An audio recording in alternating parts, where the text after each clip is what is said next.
Hi guys, Tab here. Hope you're all keeping well. Yes, it's video time again. I am back for another quick video. Hope you're all doing well. If you've subbed to the channel so far, massive thank you. Very much appreciated. Don't forget, hope to get to a point soon where we can give some money back to charity. That'd be fantastic. But the topic for this video is going to be all about the new C63 SE Performance. Quite a mouthful, but my advice to you is going to be do not buy this car. In fact, I'm telling you, it's a direct order. Of course, I can't do that. You can make your own decisions, but really don't buy it. And there's going to be some reasons why I don't think you should buy it that we will discuss in this very video and hopefully set the scene a little bit more.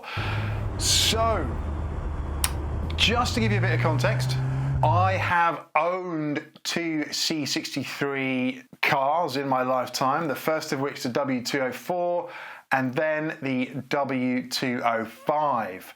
Love them both. Those thumping great V8s, loads of power, and the sound of that car is just sublime. So we've got the W206 now. We've seen obviously the saloon variant and the estate variant, which you can get that C63 SE Performance version in. Not yet seen the coupe. That's going to launch soonish. Quite excited for that. It'd be interesting to see what kind of vibe it has, because I think the W205 coupe that you see out on the roads now, my girlfriend's got one as well, is still a stunning looking car. Really, really like that car. So hopefully they'll do it justice when we get to the W206. Fingers crossed. But there's some reasons why I just don't think you should be getting the C63 SE Performance, to give it its name. And the first reason for that is going to be the weight. The weight, not the weight list, the physical weight, the heaviness of the car. It weighs 2,111 kilograms. That's 100 kilos more than me after lockdown, which is absolutely insane. It's a really heavy car. To put it into context, the E63S four-wheel drive is 1990 kilos. So it's about 120-ish kilos heavier than the E63S, which is just insane. It's a C-Class. It should not be that heavy. Now, I'm fully aware, yes, it's got hybrid tech in it.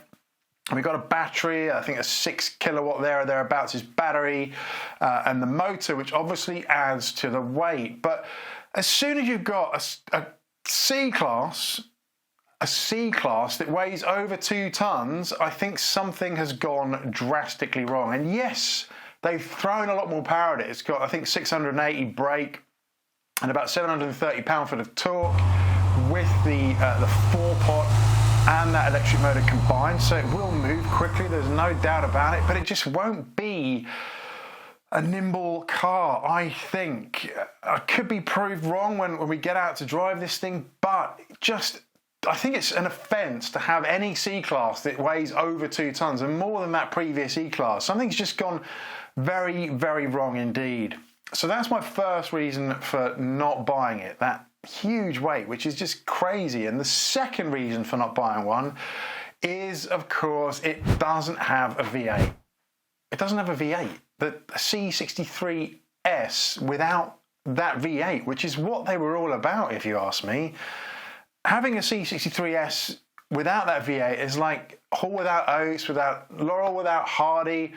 It's like fish without the chips. It's just not right. And to get that 4-pot, and yes, I appreciate it's a good 4-pot, and I think they've got up to about 450-ish brake on it, which is the max they can really take it to.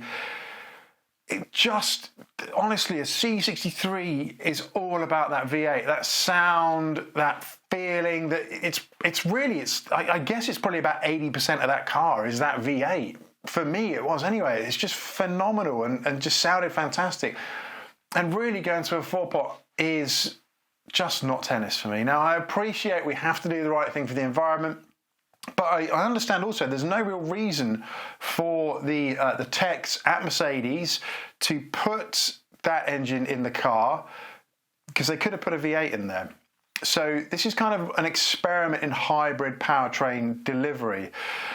And it's a funny old hybrid because you only get about 7 miles on battery. So it's not really a kind of hybrid in the true sense that it's using that battery for meaningful onward journey, onward travel. It's really just filling in the power that's been lost by moving to that 4-pot away from that V8, filling that power that we've lost, right? So that's really the function here. And yes, it's very cool from a tech perspective, and certainly I think something that we'll see a lot more of, but it is just really going to damage the soul of that car to not have that V8. I think it will be kind of quick but not exciting potentially, right? Because when you get to 2.1 tons, you're kind of battery vehicle, full battery vehicle levels, right? So that for me is the second reason not to buy it. And my advice to you here would be, if you want a C63, get a W205 or a W204 before it, that V8. Your time to own one of these is probably running out.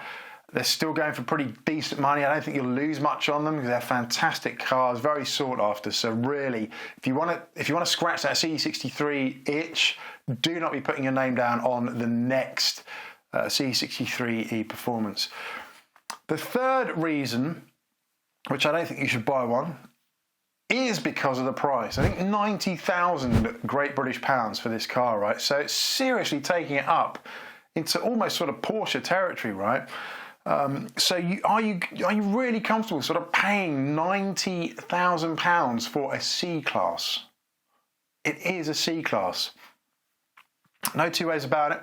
C-Class body shell with an almighty 4-pot and hybrid motor system in it, but it's still just a C-Class. And really, when you get to that level, you kind of really have to be very brave, I think, to be buying a family saloon car, right? So that's something that you really have to consider as well when you're looking for these cars. The price point of this is pretty hideous. Now, my money would be on the M4 xDrive, the 2022, 2023 version, right? So that is insanely fast. Some of the figures of that off the lights, sort of sub 3 seconds, 0 to 60, which is very, very impressive, right? It's got that power and it can get it down to the road. And also it's a much lighter car. I think 1700 kilos there are thereabouts, which is about equivalent to the old C63S in both the W204 and W205. I believe they weighed pretty much the same. But the BMW M4 xDrive is just going to be a much more fun drive. I just know it. I can feel it. Not being in it, but it's going to be a more fun drive than that C63 SE Performance, which I think is going to be blunted, dulled, quick, but just no soul. I just don't think it's going to have much soul. And did I mention the weight? Yeah, I think I did, but gosh, it's a heavy, heavy beast. So that for me is reason number 3. Now, there's kind of a fourth reason, and I think we're very early stages of hybrid powertrain. Now, Mercedes haven't created a truly performance-orientated battery electric vehicle yet. We've got things like the EQS and the EQC and all those very comfortable big cars that are designed for being aerodynamic, plenty of power obviously because they're an EV, but nothing that's been sort of truly sports orientated from a pure battery electric vehicle perspective. So there could be things on the horizon here that we will see soon. I would rather that Mercedes use that power plant, so the inline 4 and that battery, the hybrid motor system that we've got in the C63 SE Performance. I would rather they put that something new into something new from the ground up. It hasn't been released yet, obviously not the AMG one because that's crazy money, but something of that ilk, right, that's more affordable and it's going to fly off the shelf. So that would have been my proposal for this, and I'm quite excited to see what Mercedes do eventually come up with from a pure battery performance perspective. So who knows what we'll see. I hope they're kind of working on it. Now, that was it for this video. Just a quick catch up and really a kind of bit of friendly advice that I think if you want to scratch that C63S itch or the C63 itch, do it by getting a W204, still a great car, still sounds phenomenal, or a W205, still sounds phenomenal, looks great, and just a fantastic car. Don't make the mistake of getting the C63S E Performance because it's a C63 without that V8. That's it for this one. Do take care. See you on the next one. Bye for now.